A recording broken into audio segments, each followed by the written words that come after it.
Asedan Koma Rich Electricals, Masha Beauty and Training Center, Womo MMCK ene awie. Dimechi ewo Facebook Live. DJ Kobike Adaroma watama tumi yopo Facebook nsumi jinam enti wo bede wadwenche no afa hono uwi ana wa like na wa share na obi nsu anya bia hwe afinsu kuta Yesu moja meche yama ana kuta smartphone a odo wadwenche be fa 0533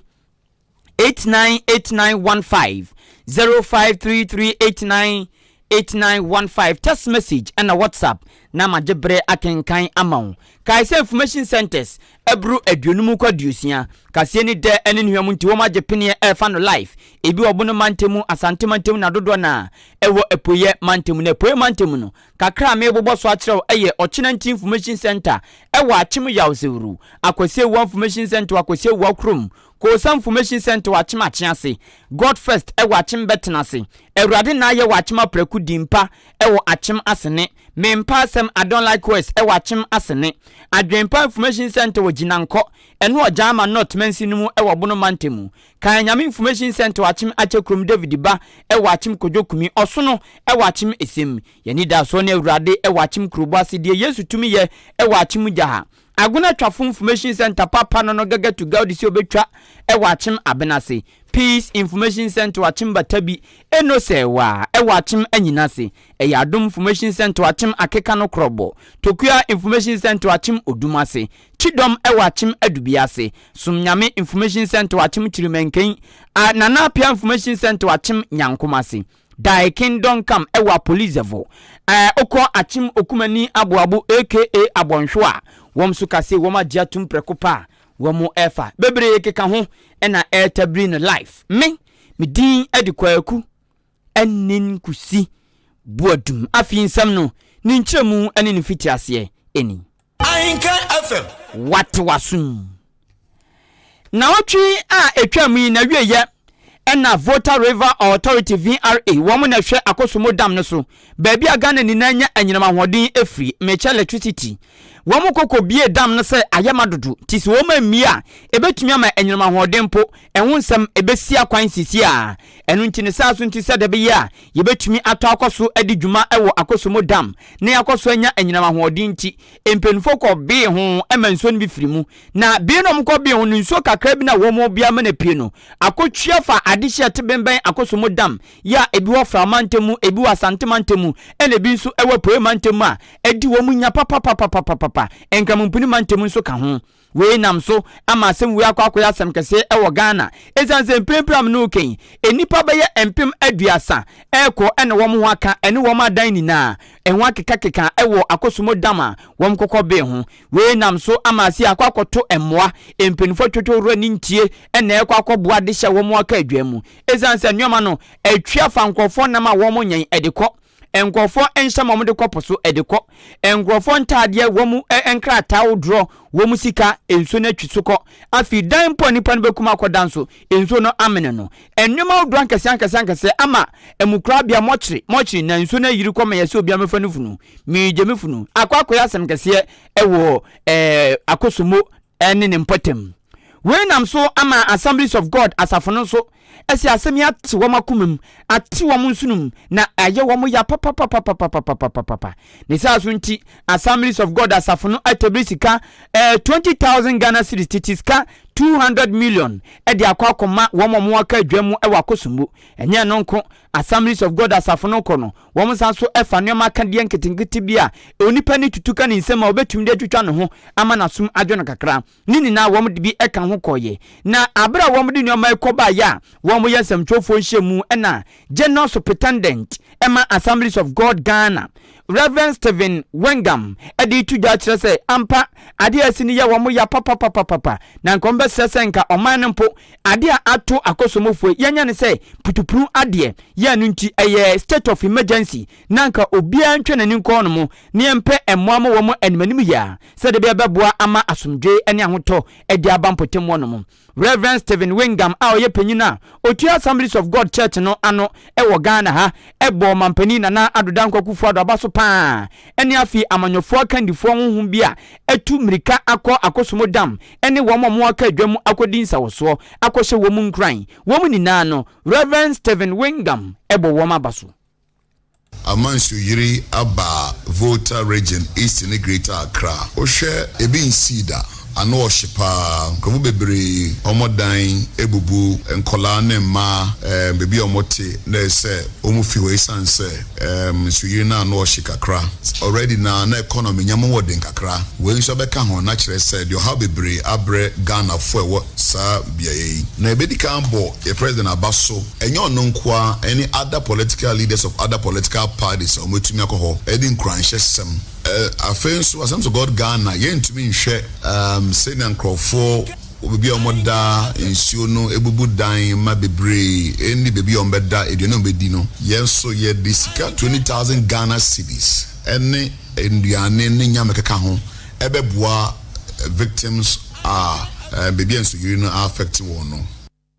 bebi enso yiri no affect won no onipa amoti so kasei eye Reverend Stephen Wingam ono ena mote so di nsem wei atudwa na wanfa so no mo owie na Reverend Santo aso ka biem se Assemblies of God asafo a ono Reverend Stephen Wingam edano no obesemra hyebdefie ese enka be ya animanim ya wom ne aban ne din se wo so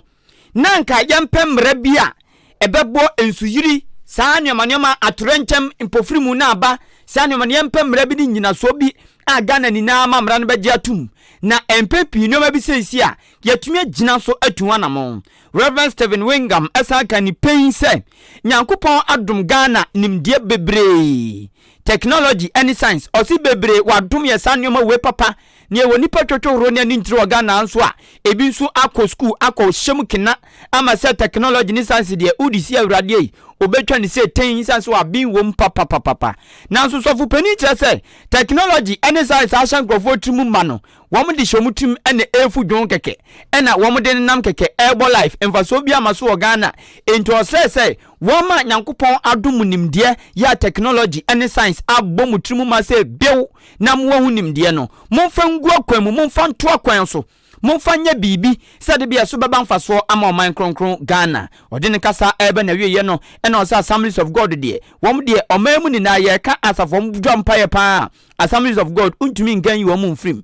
empire de wom tiase ni so papa ne sazo nti de ato akosumo ene adehya bembe ni na no wom bebɔ mpaye mu odin e de aka 20,000 Ghana cedis no ene akade biom de aba no wom bebɔ mpaye e de atato aboa wom afenso yebedi kan sre se parliament ni aban be hwe ni ahyemra a ebeboa na daachi insu yirisa insu to a yenya sa ohawi biom afenso yesre se nimdia a nyamedi amaye no a efa science and technology ho no yede bedi juma na daachi bibisa ensense biom se akosombo na pondams no so mo bie omunsu no se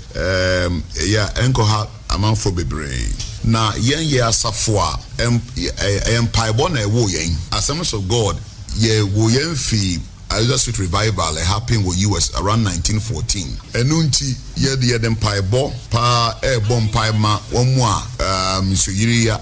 affect won say rade beboa na obebie kwan ama won onipa amoti so akasei eye General Superintendent Emma Assemblies of God asafo ne nkrabate wo Ghana Reverend Stephen Wingam ena mutinini kwa utafo hene nana akwasi mintapoku ya otosumienu ni buafu papa na nabufu no enya bufu ketua anfonso de ombufu a yenu amu agro sa ho na nabuafu pa na nabufu afu no ena akuafonso awo kwa utafo enso buafu enti akwaya double abufus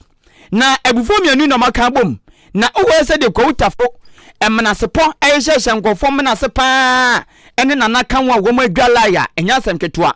enti de ehye hye mnase no ene de wo mo kanu penufo anhwe ntua na mo a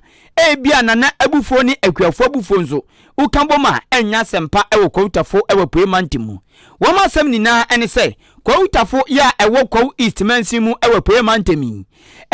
akuafo na doso ewo sakro no mu na akuafo nso wo mso mo yomofu a na fulani walo baba fulani foi wombe ha adwensa di nantwie na wom de ababa we wom no baye fulani fo oyesei no di nantwie no de ababa senu nyama enti wom uchema se de fulani fo ne wom di no nyonyonyo no echense de wom de wom ka enya sam kituo engofo bi omodan ka wo msa bohye na agu dan so na ozo se de fulani for titi wo mu de wo mo kyesa nkrofo no na wo mo nda wo mo ndo baye enuma nketinkiti bi wo fuo mu nina no enantwei ese no na wo mo kokan so a na fulani wo mbetena no kakra titu kakra no mo de twi twompoa wo mutumi kura san bube eni twi mo nkan nya adwuma wo na ntwa wa ba wedan na ntwa wa ba yedan wade on to banya hwe mede wade ma wo groba fancha wo santi wade ma wo groba fancha ma de wo groba fancha sa enti si wanya brama no amfanya nsakwan so a fulani ni otwa oten ono okọ wom so de nyewa bisa no ejagol wode be yosisi a ne sa so nti akwakoma kwa utafo aye se hye ena nana akwasi minta opoku ya otosumienu kro rura ene akuafo no aka agbom etiem frempenifo awdro se kwan ya fulani fo ne wom nam so ese omajapade ese senema awdro bi ene de ekekan no wom be sepansa posifo ne abanka embrem na de ekoso no wom hwe entwa so ana wom ma fulani fo no hunu wom ase we kokan na we je sei nini na wom hwe na adwobro mra na se ono oka ni pense fulani fo no obemo mo brikuduma bi obia firi wom mfuomu obia firi wom kwaye mu ma omu mfa na ntwe nko ho omfa na ntwe nko a wokaso okwa akoda opo a enkoda ho obia mfiri ho Ebede memafo mahu se abusuan saase o edinsase bia o ni na ye nanadia ti okwan bia be fa so a ye beji ye nsase ato ho na madehye atimi atrase na omo ye adwuma na omo ankosre ankodi na omo ato omo nya bia hwe omo yire no omo ma no ese ye so yetusa na mo na de dikan ye ba na ye kasa ne amfa ohye bia ntoso ana ye ntu ana mo bia ma ye ntimi nkoye nim eno ti de dikan obia ode dan han fulani ye mano bosome ba amre ne so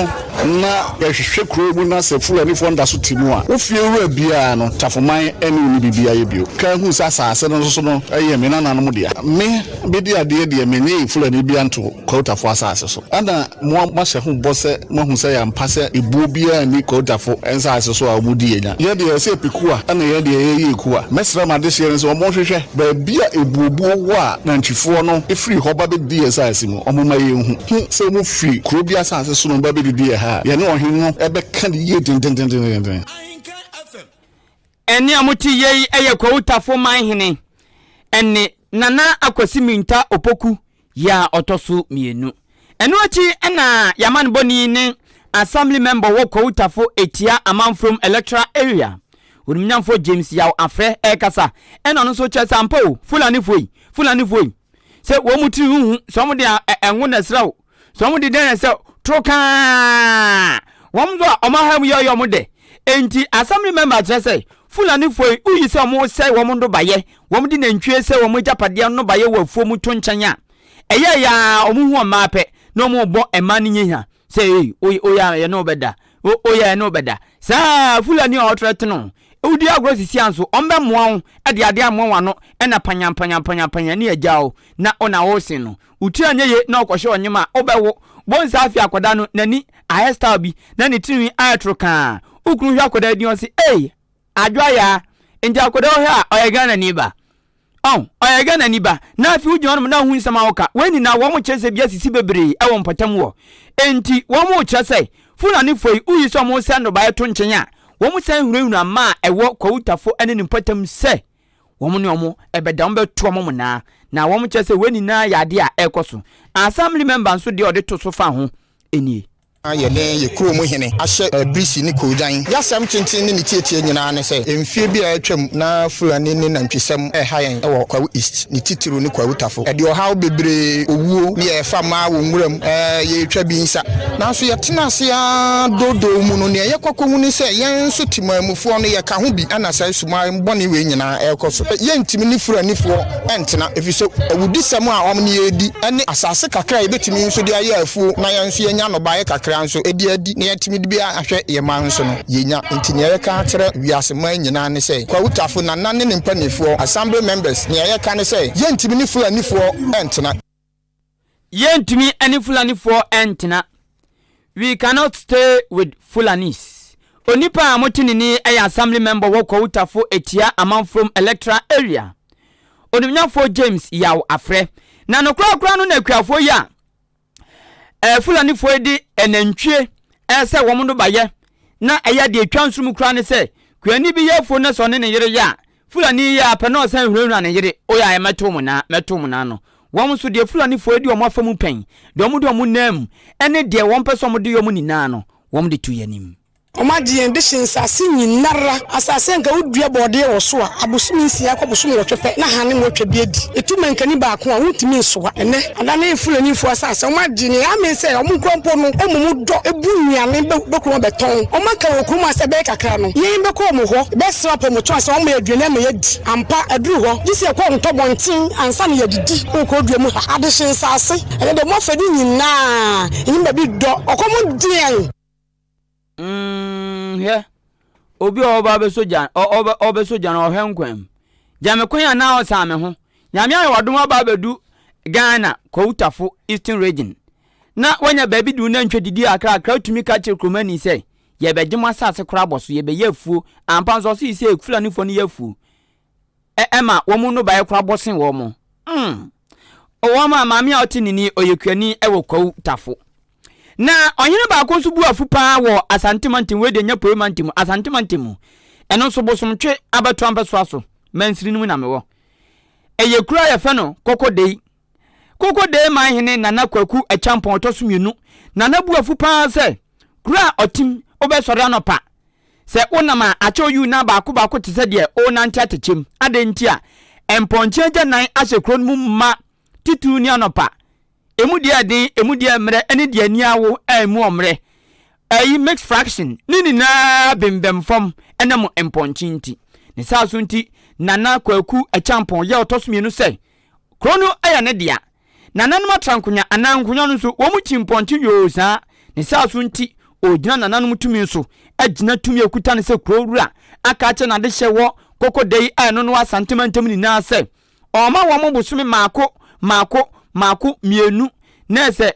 na fo mako be ya duosan 60 days obia fanyi ni ponchi free krom wo sene obenu ana no ma ne kalomo awio emfa no ho sene mo beton no fofofo a emfa no ho obebobo mutuo akumamu a emfa no ho se obekra e de akwa brochiro emfa no ho obekra de ama obi aton a wo ba bia ma ana obenyo ba bia ma emfa no ho ne dia ne se bosumi mienu entem no na mponchi e wo kokodei kroni mu ni na ayira nana eto ne nsem so no se ebiem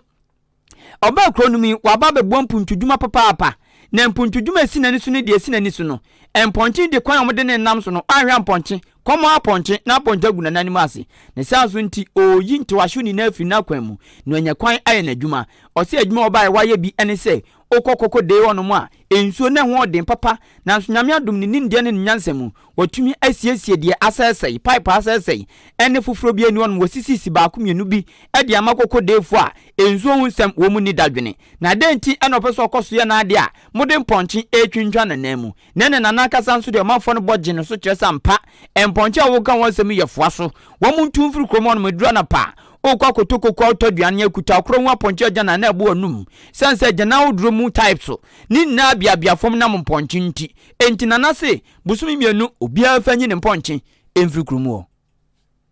adi hu nyina ni se mama kokode kro abekra behwe mesro mo a ena mi kokode du kro na na kwaku echampo chum amito so mienu me ma kokode ma ti ase se aponchi this year da roma me ma mbusu mu mienu obi anyi na ponchi efiri kromo ekro no na chi wade krono mpe eti wa abosi aso hire eyi na ponchi na waso abegu kromo ha no busu mu mienu no so na sam ponchi no ha dia wa ponchi no no enye wo berisa ama me so mayam e ba ye na nsuo no doso e wa ha na me ba ye na nsuo ni nyina asese me ena ma preference no ama nsuo ni nyina ayekama kroso tra na nipa nso ebem yeti na wose me ye baako e ka ho nenti me ye nsuo no edima madehia ewo kokoda ekrom ha ewo kokoda ekrom wono mo onipa amote so kase eye kokoda mahene ana odikro nana kwaku echampon ye otosomienu kokodei no eyekura wo bosomtwe mansini mu ewo asante mantemu ti operation yumponche ekoso ewo kokodei meba beko achemuda meba epoye mantemu bim na achemuda dwumadie bi koso ma achechefo a eyesronko kura na adekroport ayeye ne sononko de ama chechefo ne de minim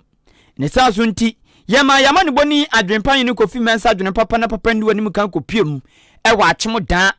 na okwakofa asem kura na okotiem ye mihunya nka de anase yi ya say you and I were not there na adwen ade de woni na mayen ne ehu adekroport a ekoso achim dan ama achechefo ayesronko no na ansa na mekoni akotie sankomo nimu no Marshall Beauty and Training Center ni dim no buom me patro yo ba opeso boti opeso ye makeups opeso she nails opeso ye pedicure manicure ko Marshall Beauty and Training Center edman wa ya che Ghana amano abodin krata afi biem osanso ewo nimdie bebre ewom onsa de bia ye chepe onya nimdie ena afi de kra ne se Marshall Beauty and Training Center the whole oda ye ka woma ye tira womo apprentice pa emu ba ko Marshall Beauty and Training Center na osanso adwumafo pa emu ba ko Marshall Beauty and Training Center ne sa so nti se oyere ana ompena ana maame ana nana ekra so okwa koye ni tia okwa sisi anu aba ema bebre kra mikoye miti obua okoye ne nuoma owia wakwa bibi basa ye wie kra wa wie mpuntimi san kwoto aso me pacho Marshall Beauty and Training Center de hono miam betu ne din ye fa ne pepa na wa yama enti ukwa akobo ti adonhwiri kuma bi na wa yama omowre nails pedicure hwan na wa ne kama mom enika sam ne say Marshall Beauty and Training Center nam nimdi owo ene adwuma na wa ya che no ene bo ya bo na baso nti no amaso o hye o nails se ya ebia opekala hu obe ne hu amawu but obe ne professional way a entra nyankopon limit so se o hye omowre na oye ne basa oye ne hu ma ne tra nyankopon limit so a enu na be ma hu pena ne buafu ana obu on mo chi ne sabonso hu ana ne buafu ye e ma ne ntra nyankopon limit amasofo kura tumi adu wadanse ena afi makeup si na peso ye obeso hye eyelashes peso otwu ano adan pa na peso ye program be na odeko eye Marshall Beauty and Training Center kai so ye door to door service ebia bibinti wa wofoforo ana bibinti ntumi makruma ofra na adwuma for door so ntino obema wo mo abesiesi ho kama enika sam ne say o wa baiwa bi ana wa ban mu obi na nigi adwuma we hu makeups ni trebo ho a Marshall Beauty and Training Center te fa ne bra na bosumi kakra bi ntem odin be fantitie mu amana ben no asanso amana bodin krata Ghana ne wiase nina obetumi dia ye adwuma achim odan community nursing school no ekwano so na behu Marshall Beauty and Training Center obefre no 0208 309 581 0308 309 581 ana 0244 171 667 0244 171 667 now on Marshall Beauty and Training Center edins also Rich Electricals me patro chandelier light you different types any different colors upe POP light upe corner light ring light TikTok 4DB wall light you solar any denye solar switch wires plugs socket batteries conduct box circular chargeable bulbs LED bulbs wiring pipes and no may be a fa light on dear crane to crane Omega Alpha A to Z 1 to 10 obinye biato ewo Rich Electricals entimpacho electrician tamo town se mukoje contract bi obi si be waya ne dan ma no obi si be waya no store ma no ni company bi be waya ma na kototo nyoma ni free Rich wono mo esan se hono advantage obenya ne se o F eye wholesale sanso retail enkofu tu free o entikoto free wono mo ne bo no wo fom to electrician no obetumi nya okakra ewo ho wa abra wumbu nipa na okwakoye adwuma ma no ti ya koto free wono mo ena afi ni nneema no so eye papa ena baabia a okra fini nti achim oda ena Rich Electricals ewo oda bia ya efe no estate oni Wall Greens Pharmacy ena wodan krum obefre no na ne nadinsa wo so 0591 651 688 0591 651 688 ana 0241 666 508 0241 666 508 na wone Rich Electricals edi insawoso kama na waboawo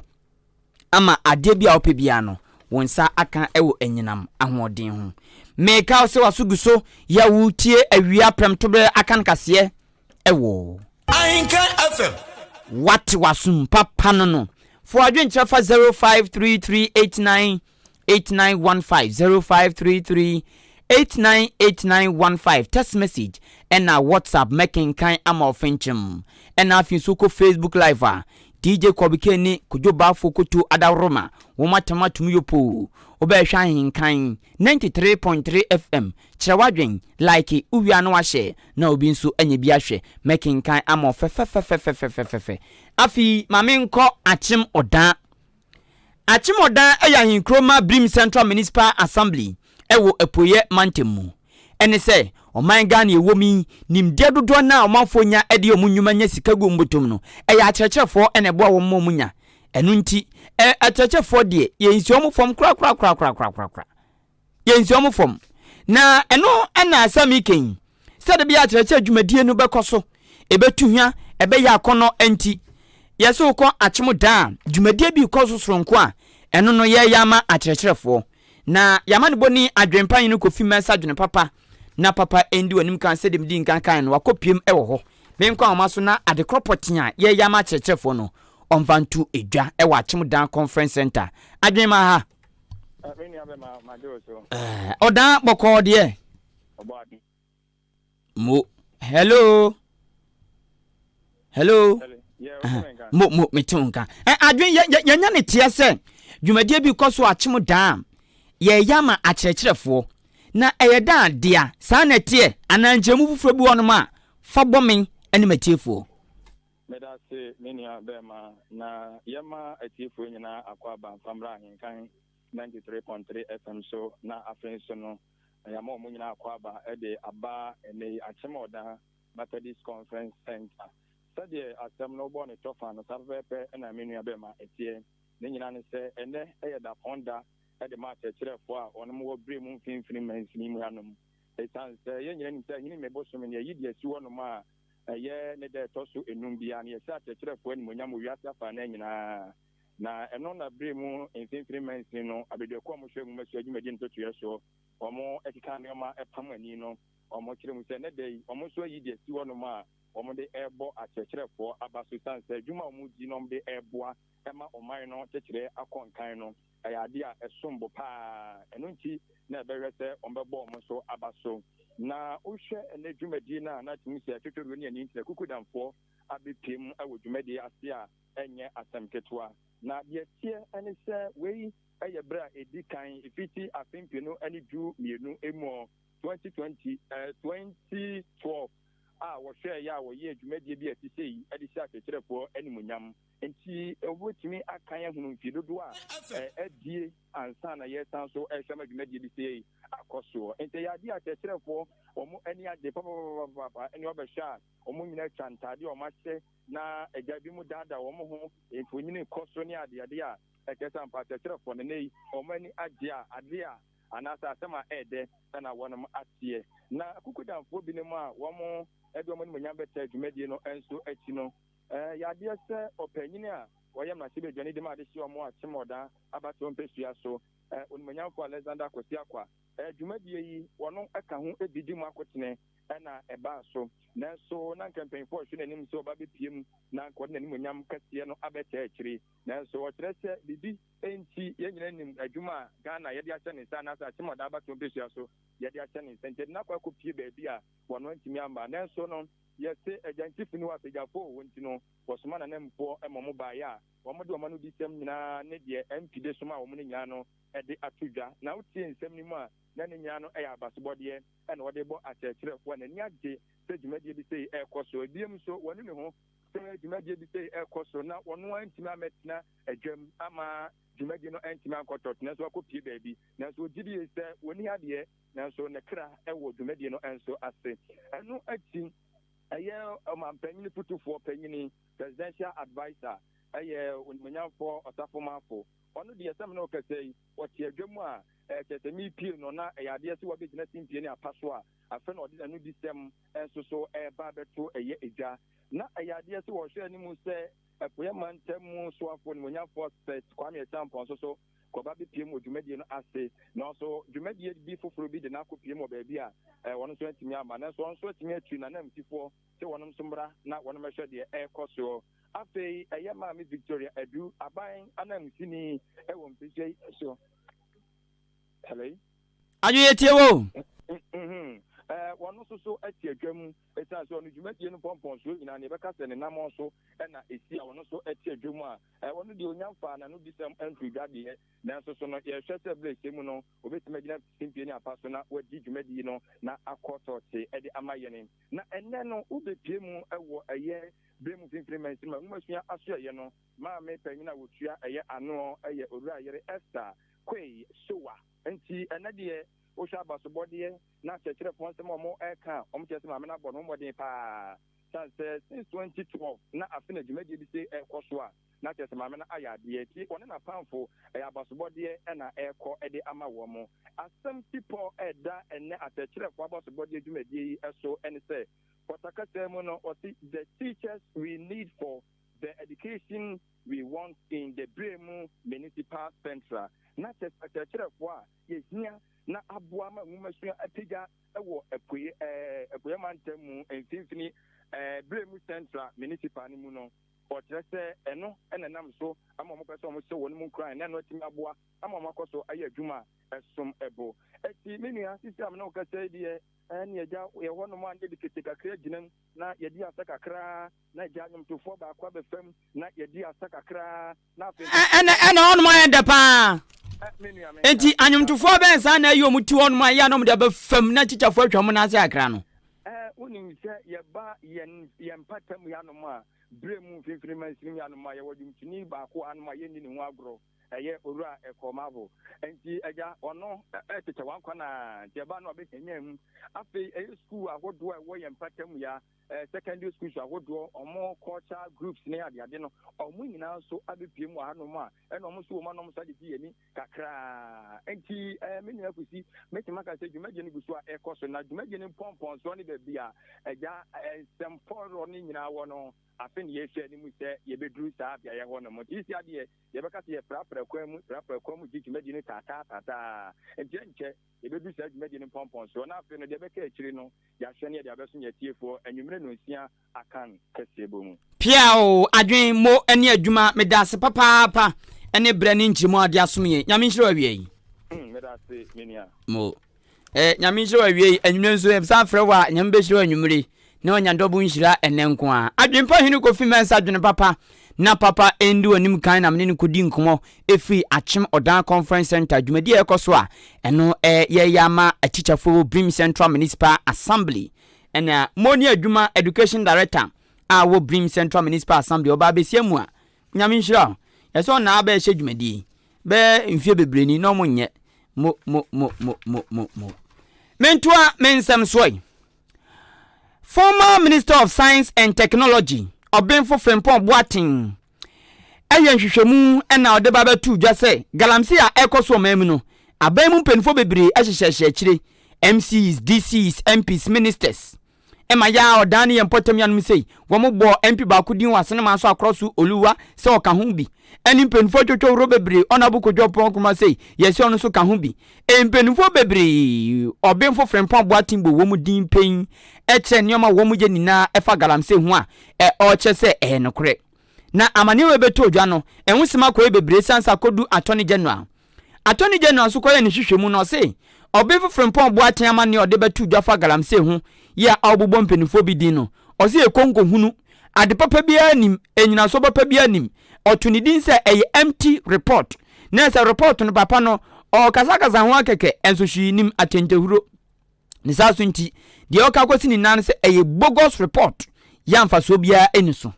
eno nam so ma communication team member Emma NPP amanyoku no owura Awa Mohammed ono so abakasa tia Obenfo Frempong Boating se papa yi abra no ye minister wantumi anya dwuma papa bia anwa Ghana na ne dwuma di anko so dibua Ghana no wantumi anya ma ne di ntwonti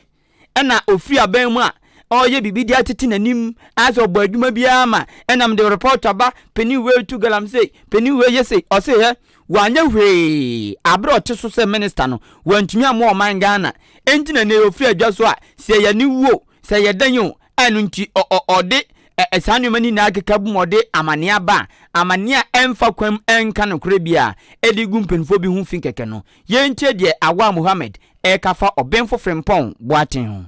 Professor Frimpong Boatin, why yet this service to the people of this country? Wamwa or mine, yedi idea shine in South. Oh, ye Jumano, no obi a bibia, emwa we Jumana. Unchain say you would do ya, and son of Wabbich region make random Wahano, Nasuma Siba, no yesi umume, or yesi, or yesi, and yanesa. At least, yen shall be being filmu. At least who Yamawa Jumana, oh ya. No fin say obi as a was a consider, or so woka at that time. And yet, oh, Pesa ya Faubium, Nayan Fawa, na udi a bufu, a control normal or Troy. Buno pa nenso on this side neza asa nkwala amakai nkwala omuye mama ndada wa manya bia meka nti owura Awa Muhammad aye member of communication team no ema NPP kire say obemfo from Paul Banting bibi nti ana oso mama America ena nso ayesa akutiri bibia betodwa no enti emunsem ena motiye no eha enam de awia prem tobre Akan kase no AC medin adikwaku enin kusi buadum omanfa adwenche ba kumi no aba memfa no nso ento so ema we say ma vida fashion and design vida for me good say minim ni die but mitumu so good ma vida and fashion design say o tie kase papa enyo no mpo o se o mu tie na so mo do so o se mu tie kase live o se Ahenkan news edem pio na wo mo ben Jubilee Hospital bridge no ene ma hu sa container no but me nko hoda o se mo ben Jubilee Hospital bridge ne pe ho no mo ta wo ma bie kase no se ku ha na nsema o ka fa kase no say o see Assemblies of God asafo no wo ma nyame so ade wo ma ya ade papa na Nyankopon enhyira asafo no ma vida fashion and design the message ode bae no we see menu akwaku mo ene adwuma me mo ha o see Ahenkan news dey so powerful more vim vim wo na ufo media on tia nya de keto a ozimba cho tia incoming assembly member e wa chim asene odumase onnyafo Domina Richard aka Kubina osimi nchia omano asinifo ni na nimba ko pe aka secret advisor. Okay, ni message ode baye eno no master planner junior Kentampo so di free Kentampo osi aka BMW osi Dr. Baumia pe any candidate wo mo kon dono say ondi NPP party no anim na nakwa mo abo atenso asom e Facebook live say owo ablekuma na wo mu tie kase na papa enchiankoma Owura Jefferson Kwame na Saki uchia ne pa Buama da Costa Jeron osi good afternoon kwaku money adwuma na oba be pre assembly member ewo achim enyinam bieni ene adakuma electoral area enti adeshamwo sa electoral area yi Buama Jeron on the minimum no or a very young and when you say energetic man no jina no so pa me say assembly members na oba ko for assembly member no wada to o so be sa ka cho say ni sisi ne ya we ni na eripiaka sa assembly members na atwamu nkokorafo no nkokorapo so debi ma za oni ahode apa ba bitira na dia hi kura ne so nya ne no ka se ni sisi ne ya o be sa ka cho say mo mu ni sa assembly members ntwe ka debi sesi epemabunu no na mabunu ba ko wa ni ti ewo enyinam bieni adakuma electoral area ye Buama da Costa Jeron ti adecha momontoma no osi otie kase pa omama yiko ya ye ena ono so ema acherechefo ni na yiko se ye brim central acherechefo ma ya de Nyankopon enhyiramo osi Nyankopon nhya onumnyafo Alexander Kwasia Kwanso sa any initiative ena osi nchankoma Brayaw Edu aka Obama oyene campaign manager ena Kwame Grant Amankra ono so osi ochane pa Ahenkan FM the best in the east ampa Selasin so enso di free go so osi Ghana bibia ayamanyosem enu nti Ghana yentumi ntumpon yi empo enei obi ekope sukumu kwan kra yetumi ye na amanyosem unim amanyoni bia obebre obi awie osua adwuma wie opeba bia sini container na waye adwuma akra amanyosem obekọ na ento se saade we de ha adwen pa Bismarck Ejekum KKB oso otie kase no life achim odan kwanta we nso a very young ono so assemblyman to ono so motuma na enye bad unkonyane no abeka se ni sisi ana na chiye ne bia Francis Kaswa Datus ono so good afternoon obo adwuma pa na ose aban ne bono modin bia se akoso modami ene Assemblies of God kwa ya doye ewade asi wo hu ose aban ne bono modin bia se eyiri no ombehwe asi hu atuwa na mo Master Planner Junior mabo de no eso na nakua mo mabo de no eso Amisco Spelele ose NDC lacks understanding of President Nana Addo Akufo-Addo speech. No wonder they always oppose free SHS. Na zo chase Nana Addo akoka bibi na NDC von asam na kan na senti wo mu kasetia wo mu ni asam kan ne nye ose anya wanwa se free SHS mpo NPP votum nya kukuduro kasetia se nya de pa Amisco Spelele kaswa ena odene die ebai kaso NPP for opa Crespo Fufo nso say aban no ampa akosomo dam na yakobin ho a akotwia fa nkrofo so no yen declare na state of emergency na yeni nko ho ne yenhwe enyi wo mfa hunyehia ni manim ya na maye nkoye we akwa doye we akwa say and yes ebe ha adwen we say let's vote for Dr. Baumia number 2 on the ballot paper. The message of the buyer no me de adwen chenesi me ko na me patro nyame bua efiada ebei omanfo beka ya akwanhia ya bisi ewachem aboabo amusiye ho ema abayiwa ba ko efe no ama Porsche aka Posty ama Porsche efe mutu nanano monsedo ofri achema sene very young girl 21 years nyame bua efiada yi ena wo mu yi no ewachem asene efiade enombe yi no inti ama Porsche na filling station attendant now yedwumo asene ages filling station one mo na sem na making oka nchini gu ya no fiade yi ene be yi no tia na adofo ne ejamfo ma ba be jam ebusia no ebusia ya mamu yako Inspector Maxwell opoku owusu poku ofri afu Kenya se ena wa boda one madam bonsu ho kanini no very nice woman very very nice oma posi ya kono kra keke ewie mi chamwate yankopon hyamu ne madwuma moye onto supangusu CK Love Inspector Perry ene mo amokeka na ewie mi chamo ye ncha soronko from kwaku anin kusibu adum mediasi meko mayewa ewie nipa odi ko Facebook live kojokoto mawuli nso eboai Billyman technician on duty me din edi kwaku anin kusi buadum Kasiebo na si misi achia opi me mawumo ni tie